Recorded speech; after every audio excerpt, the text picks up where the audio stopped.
18 मई 1983 को गुमला जिला का स्थापना काफी उम्मीदों और भरोसे के साथ किया गया था। प्राकृतिक संसाधनों से और आदिवासी बहुल ये इलाका निश्चित रूप से उस समय काफी पिछड़ा हुआ था जब इसकी स्थापना की गई थी।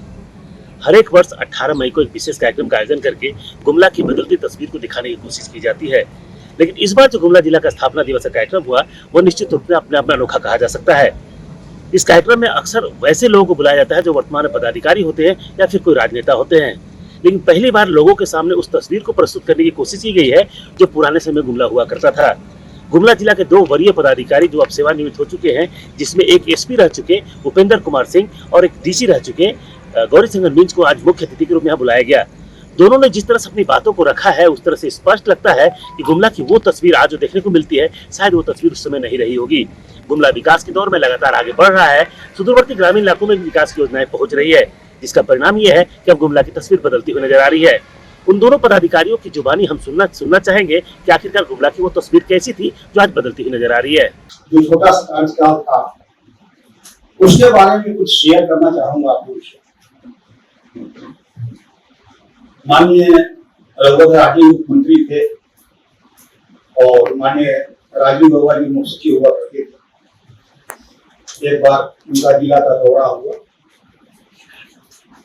सर्किट हाउस में और मेरे सहयोग उस समय एसपी के रूप में श्रीमान भीम सेन टूटी साहब थे। दोनों को बैठा करके हम दोनों का क्लास लिया गया, जिले की मुख्य समस्याओं को चिन्हित किया गया। वाकई में उस समय जिला में उग्रवाद काफी भरपूर रहा था। कुछ ऐसे क्षेत्र थे जहां जाना बहुत मुश्किल था। हम दोनों को वैसे क्रिटिकल क्षेत्र को चिन्हित करने का जिम्मेवारी दिया गया और हम दोनों ने बैठ करके होमवर्क किया। और एक क्षेत्र था इधर बिशनपुर में जोड़ी जमती बनाला, ये क्षेत्र में प्रवेश करना बहुत दिक्कत था। माननीय मुख्य सचिव महोदय ने कहा कि भाई आप वहां पर एक जनता दरबार का आयोजन करो और वहां का जनता का विश्वास जीतने का प्रयास करो। एसपी साहब से हम लोगों ने डिस्कशन किया कि भाई क्षेत्र में प्रवेश कैसे करना, जहां मुश्किल है, रास्ता भी नहीं है, कोई पुलिया भी नहीं है। फिर भी हिम्मत करके हम लोग दोनों आदमी पगड़ी बांधे मोटरसाइकिल में सवार हुए और दोनों आदमी मोटरसाइकिल से हम लोग बिशनपुर से मोटरसाइकिल लेकर के सिर्फ रवाना किए और 2 आदमी और कोई आगे पीछे नहीं, कोई पुलिस कर्मी नहीं, कोई हमारे शागिर्द नहीं। और मोटरसाइकिल से जोड़ी जमती हुए बनालाप गए। उस समय एक मुख्य सरगना का नाम मुझे याद नहीं, कोई जाबो जी थे, उनके घर भी गए। उसके घर के लोगों से पानी मांग कर हम लोग पिए, लोगों से बातचीत किए, भ्रमण किए। और मतलब वहां पर एक पुलिस चौकी का स्थापना हो चुका था, शिक्षक वहां पर पुलिस बल वहां पर कार्यरत था। बावजूद इसके लोगों को वहां पर आने जाने में बहुत दिक्कत होती थी, लोग डरे हुए रहते थे। विकास की काम को तो सोचना भी मुश्किल था उस समय। वही हमारे कर्मी जो है वहां पर जाने का हिम्मत नहीं करते थे। बहरहाल हम लोगों ने डिसाइड किया कि जनता दरबार बनालाप करेंगे, जो होगा देखा जाएगा। और बृहद प्रचार प्रसार के पश्चात वहां पर हम लोगों ने आयोजन किया। अच्छी खासी उपस्थिति रही, लोगों को अच्छा खासा क्या है जनता दरबार, क्या हो रहा है ये जानने की उत्सुकता थी। और सोपूर्ण वही बंदे जो थे वो भी ग्रामीण वेशभूषा में अच्छी खासी तादाद में लोग आ चुके थे। हम लोग घेराबंदी कर चुके थे, हम पहचान लिए थे उनको, करने की बात नहीं है, हम बातचीत करते हैं।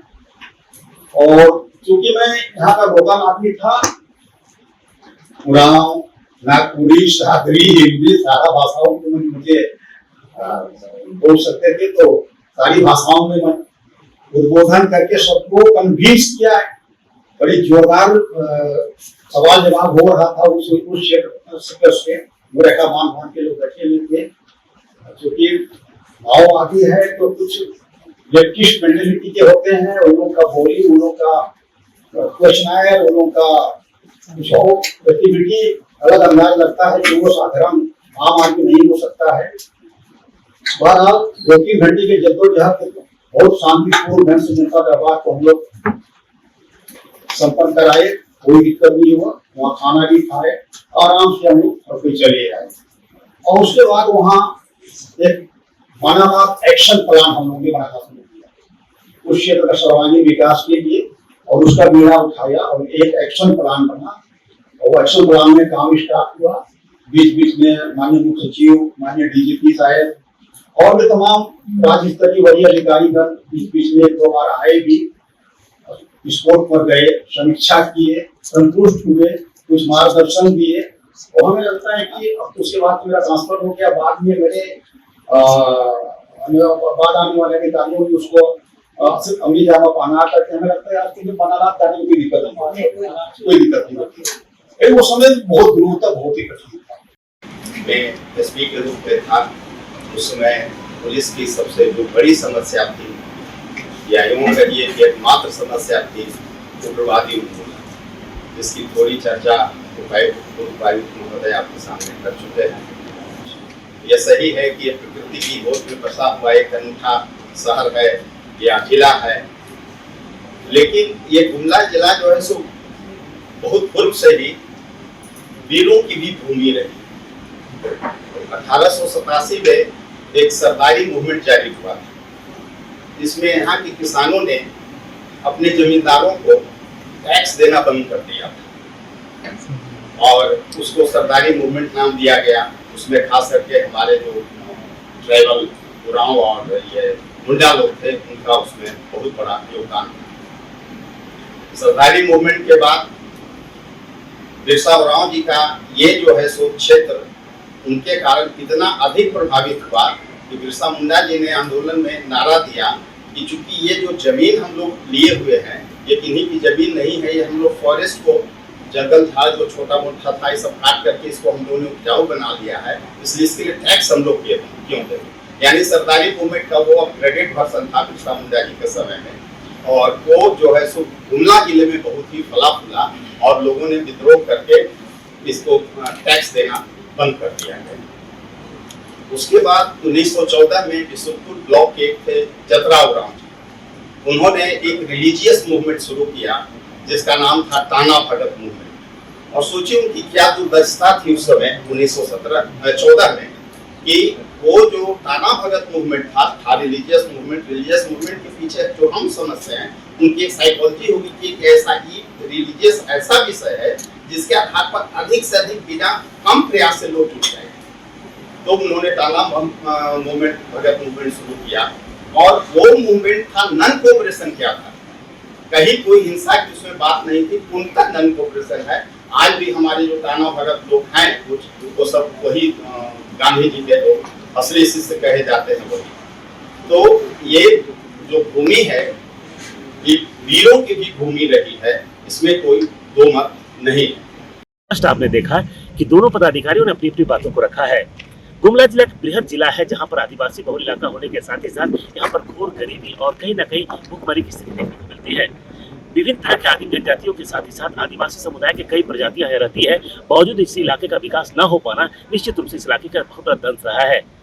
जो अभी पूर्ववर्ती जो एसपी यहाँ पर रह चुके हैं, उन्होंने स्पष्ट कहा कि एक समय ऐसा था कि जब इलाके में नक्सली मुख्यतः चैलेंज हुआ करता था, जिसको लेकर उन्होंने प्रशासनिक दृष्टिकोण से पुलिस पदाधिकारी के रूप में काम तो किया ही, उन्होंने स्पष्ट बताया कि गुमला का इतिहास काफी गौरवपूर्ण रहा है। उन्होंने बताया कि आजादी के समय भी इस इलाके की कई ऐसी महत्वपूर्ण आंदोलन हुए हैं जो गुमला को गौरवपूर्ण स्थान पर पहुंचाता है। तो ऐसे में स्पष्ट कहा जा सकता है, उन्होंने बताया कि लंबे समय के इतिहास के बाद आज गुमला जहां खड़ा है, उससे यह स्पष्ट कहा जा सकता है कि विकास की लंबी दूरी तय करने के बाद गुमला की तस्वीर बदलती हुई नजर आ रही है। वहीं निवर्तमान जो यहाँ पर डीसी थे, उन्होंने स्पष्ट कहा गौरीशंकर मिंज ने कि उन्होंने एक ऐसा समय भी देखा है जब विकास को लेकर योजनाओं का निरीक्षण करने पदाधिकारी नहीं जा पाते थे। कारण क्या था, नक्सलियों का गढ़ माना जाता था गुमला। लेकिन वर्तमान समय हम स्पष्ट कह सकते हैं कि नक्सली गतिविधियों में लगभग पूरी तरह से विराम लग चुका है। थोड़ी बहुत कुछ इलाके में नक्सली गतिविधि देखने को मिलता है, लेकिन उन गतिविधियों को समाप्त करने को लेकर प्रशासन लगातार काम कर रहा है। तो ऐसे में हम स्पष्ट कर सकते हैं कि लंबे समय हो जाने के बाद 1983 के बाद आज का जो समय है 2025 का समय, ये जो 20 का कालखंड रहा है, गुमला ने कई दुख दर्द देखे हैं, कई ऐसे अवसर देखे, कई सुनहरे अवसर देखे हैं। और इस दौरान गुमला के लिए सबसे सुखद पहलू ये रहा है, विगत 2 वर्षों से गुमला को प्रधानमंत्री अवार्ड मिल रहा है। तो ऐसे में आप समझ सकते हैं कि गुमला की तस्वीर बदलती हुई नजर आ रही है। लेकिन इतना तय है कि आज भी गुमला के विकास को लेकर बहुत कुछ करने की आवश्यकता है, तभी जाकर गुमला की वो तस्वीर देखने में मिलेगी जो निश्चित रूप से आकलन किया जाता है। क्योंकि गुमला की जो मूलभूत समस्या है, पलायन की समस्या, वो समस्या आज भी बहुत हद तक जारी है। उस पलायन की समस्या को अगर रोक दिया जाए, इस इलाके में विकास की दौड़ को अगर लंबा कर दिया जाए, लोगों को गांव घर में ही रोजगार का अवसर दे दिया जाए, जिसके लिए बेहतर विकल्प है कृषि। उस कार्य को लेकर वर्तमान डीसी कर्ण सत्यार्थी लगातार प्रयास कर रहे हैं। साथ ही साथ विकास योजनाओं में किस तरह की बाधा ना हो सके, उसको लेकर एसपी प्रयास कर रहे हैं। तो ऐसे में स्पष्ट कह सकते हैं कि लंबा समय का दौर जो रहा गुमला के लिए, वो कुछ सुनहरा भी है, कुछ दुखद भी है, लेकिन सुनहरे पलों को याद करके गुमला की एक नई तस्वीर लिखने के लिए लगातार प्रयास किया जा रहा है। गोल, जहां 27 वर्षों के सफर में 17,000 से भी अधिक छात्रों ने डॉक्टर एवं इंजीनियर बनकर भरे सफलता की ऊंची उड़ान, जहां साधारण छात्र भी झारखंड टॉपर्स बनकर बना रहे इतिहास। दूरदर्शी शिक्षाविद श्री विपिन सिंह के मार्गदर्शन में मेडिकल एवं इंजीनियरिंग के लाखों छात्रों के लिए आशा की किरण के रूप में गोल, नेशंस लीडिंग इंस्टीट्यूट। बायोम सिर्फ मेडिकल प्रिपरेशन का संस्थान। बायोम से लगातार दूसरी बार नीट यूजी में 700 मार्क्स पार। 10th पास स्टूडेंट्स के लिए फाउंडेशन कोर्स, 11th पास स्टूडेंट्स के लिए फ्रेशर कोर्स और 12th पास स्टूडेंट्स के लिए टारगेट कोर्स 17 अप्रैल से शुरू हो रहे हैं। कॉल 7360066190 और visit Biome, circular road near women's college and Hinoo, Ranchi. thefollowup.in. Like, share and subscribe. www.thefollowup.in